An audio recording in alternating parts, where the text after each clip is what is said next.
Hi out there, friends and cronies. I am your host, Barrett, Laurie, and it's time for a new episode of Let's Talk About Butt Stuff. Before we get into the fun stuff, though, let's take care of the basics. I am not psychic, so if you enjoyed today's content, please click that like button and leave me a comment below. I'm creating a community where we can talk about Crohn's disease, more broadly chronic illness, so there are no wrong answers. There is nothing that you can talk about below that is off limits. If it's under the Crohn's, ulcerative colitis, IBD, chronic illness umbrella, then it has a home down in these comments below, and I am here for you. If you're not already following me on the socials, head over to the socials, Twitter, Instagram. You'll find me at Barrett_Laurie at both. Give me a follow, and if you need to talk, slide into my DMs. I'm pretty good about checking them regularly, and I will get back to you. And if you're new here and don't know what we're about, this playlist is all about butt stuff, specifically chronic illness, and more specifically, my battle with Crohn's disease. Nothing is off limits. I talk about it all, the good, the bad, the ugly, and even the smelly. But anyway, it's all there for you, so if you're interested in that, be sure and smash that subscribe button and ding the bell. The bell's gonna give you notifications every time I upload new content to the channel, which is about once per week. So look for that content and click that subscribe button. I really appreciate it. So let's get talking.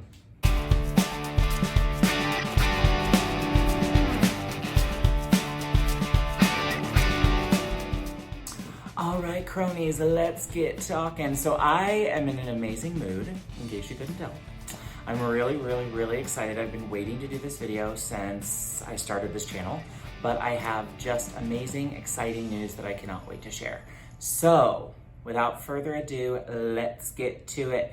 I found out this week that I am getting one of my setons removed. I have two, so if you're new to this channel or new to the Let's Talk About Butt Stuff playlist here on my channel, I'm gonna link the video above that talks about my setons and my journey having those put in, what they are, just for a kind of an easy explanation. They're basically drains that are used in anal fistulas to make sure that the infection can drain out and allow the tract to heal. So I have had two, which has been incredibly uncomfortable, and I felt a little bit like Lemony Snicket in a series of unfortunate events for the last few months while I've had these in.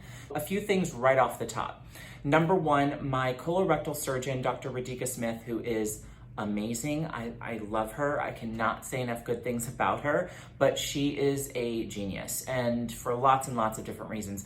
But for the one right off the top, the date that I am having this taken out, which is a week from this coming Monday, which will be August 31st, is when I'm having it removed. That is almost to the day that she told me I could get it taken out if the Remicade and azathioprine were successful. For those of you who don't know, I had an anal fistula, and then I got a seton put in. I had a second anal fistula, had a second seton put in. Then basically I was prescribed Remicade infusions to try and get that under control, get that inflammation under control, get that infection to drain out and clear up.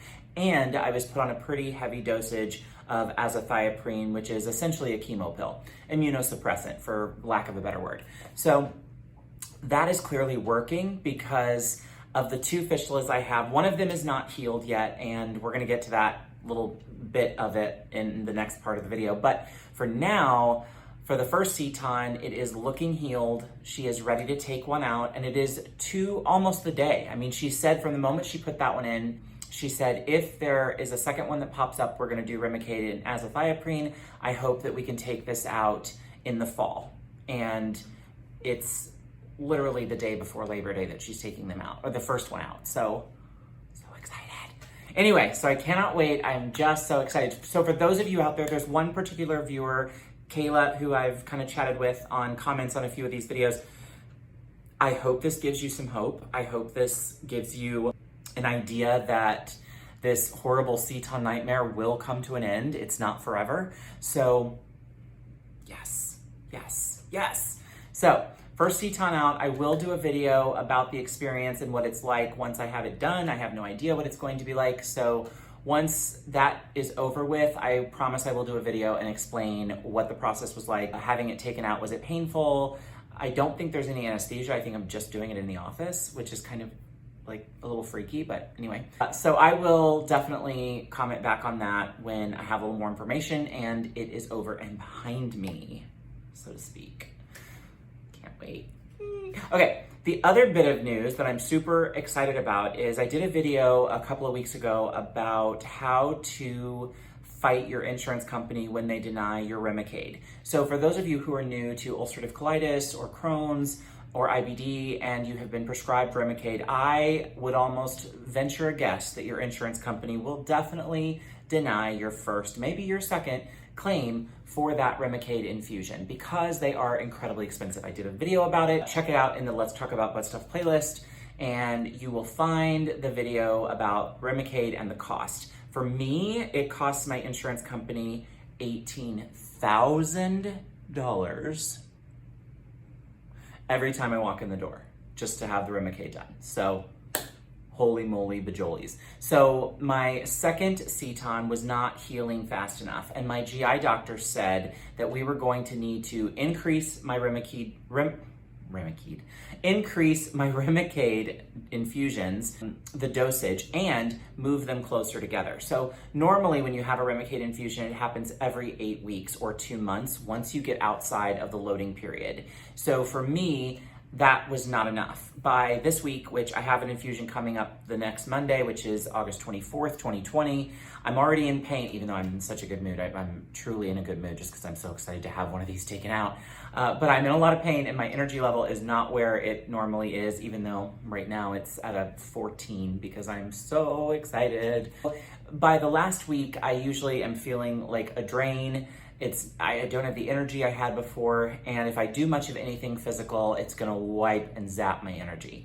So I am so ready for this infusion Monday, but my doctor, my amazing doctor, GI doctor, Dr. Deepak here at WashU Physicians in St. Louis, Barnes Jewish Hospital, has won my appeal with my insurance company, and they have approved as medically necessary my every 6 weeks Remicade infusions. So moving those infusions from 8 weeks apart to 6 weeks apart. So we won that appeal. I'm going to show the letter now, which basically just explains that they deemed it medically necessary and they are going to approve it. What that process looks like, according to the doctor's office, is they essentially have to send a deluge of studies, tests that they've done on me, letters from my colorectal surgeon about what she recommends for what it would take to get those setons healed so they can be removed, all kinds of information to throw at the insurance company to get them to approve something that for me is absolutely medically necessary. If I want the seton taken out, this is the only thing that works. So again, there will be time for a video or a discussion about the ridiculous cost of Remicade because it is ridiculous, but that is not what this is about. This is just about, we won the fight.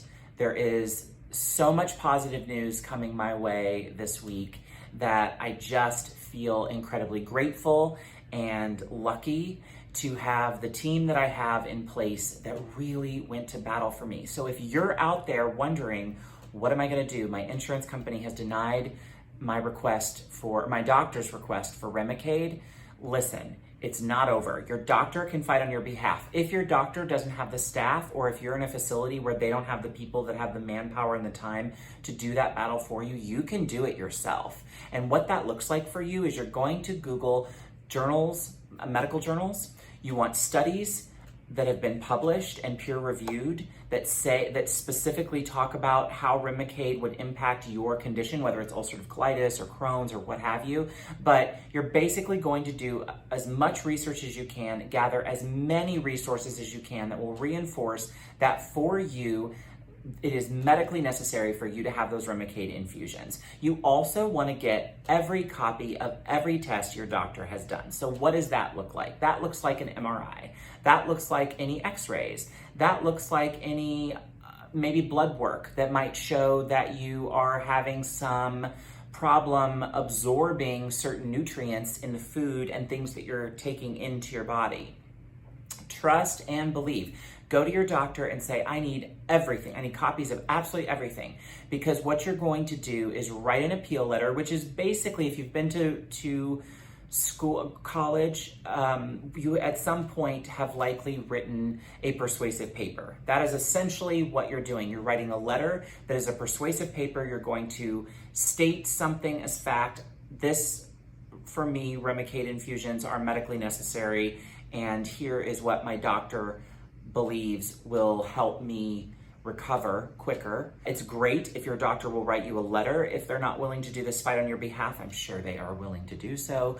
You want to include that letter with your letter, and then you want to cite the different studies, journals, tests, everything you're including as your argument for why this is medically necessary, why they need to approve it for the betterment of your health, and what is at stake for you if they don't approve it. Which for me, for example, looked like more and more fistulas, which were putting me under anesthesia and surgery to have a seton put in. So it was like, which do you all want to do? Do you want to just do endless amounts of surgeries, or would you rather just pay for the Remicade?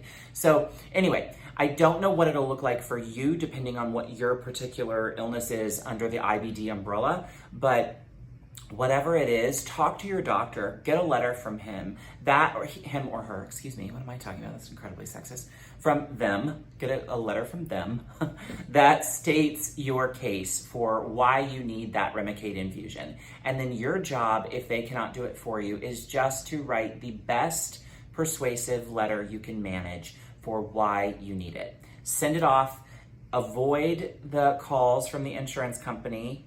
No reason to do it. Send your letter, wait for a response. Once you get that response, then call if there's a number listed to call and talk to the person that is making the decision. Otherwise, avoid it because they're just trying to get you on a recorded line to trip you up and say something that they can use to deny your claim. So don't fall for it.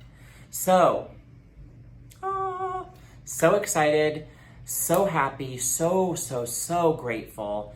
And I wanted to share this with you all as soon as I found out. So here you go. And I hope that this gives some of you out there a little bit of light, especially if you have fistulizing Crohn's. Trust me, I know how uncomfortable, how painful the setons are. I know what that's like. And there is light at the end of the tunnel. It really is there. I know it doesn't feel like it right when it goes in, and it feels like, holy cow, I have barbed wire back there for the rest of my life. And you know what? I may have one of these in for more long-term than I would like. But the bottom line is, I did what they told me to do. I waited for the battle with the insurance company to be over, and then I continue my Remicade and my azathioprine, and ta-da! I'm getting one taken out, so excited. So anyway, I appreciate you joining me today for Let's Talk About Butt Stuff. This was a different kind of video than I've done so far for this playlist, but I'm so happy to be doing it. So if any of you out there have any feels about this or wonder anything that maybe I didn't cover well enough, hit me in the comments below. I promise to hit you back. Or find me on the socials, Twitter or Instagram. Slide into my DMs. I am good about answering. Give me a follow.